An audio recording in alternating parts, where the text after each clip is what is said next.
My father was in the United States Army. He was a West Point graduate. Last year and a half of his life, of that a year, he was in Turkey overseas. He was on a civilian craft and it went down in bad weather. I was 6 years old, my brother was 4. It was probably the defining moment of both of our lives. He was my hero, and I had a lot of anger. At that time, you dealt with grief in a different way than you do nowadays, and it was kind of, you picked up and moved on. I mean, my mom remarried. Career track went well. I joined a law firm out of law school.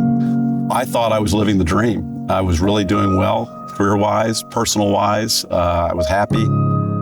I started suffering out of the blue. My weight plummeted. I had panic attacks and anxiety, and frankly, I didn't know it at the time, but I was suffering from some mild depression. All this was going on, and I was keeping, you're a strong man, keep the pretense. That it turned out to be psychological issues. I actually reached out. I was a little reluctant at first. I ultimately agreed, and I just started opening up. She says, you might be dealing with some grief. I had the denial. I never went beyond the denial and the anger.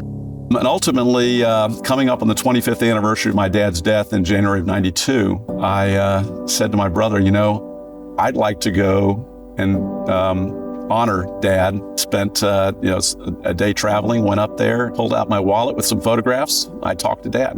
I told him this was the worst day of my life, but I love my life I have now. I love my wife, I love my kids. And I basically left that grief behind that day. I just needed to unload, unpack that grief that I never was able to unpack from when I was much younger, especially for guys, because I know that we tend to keep things in.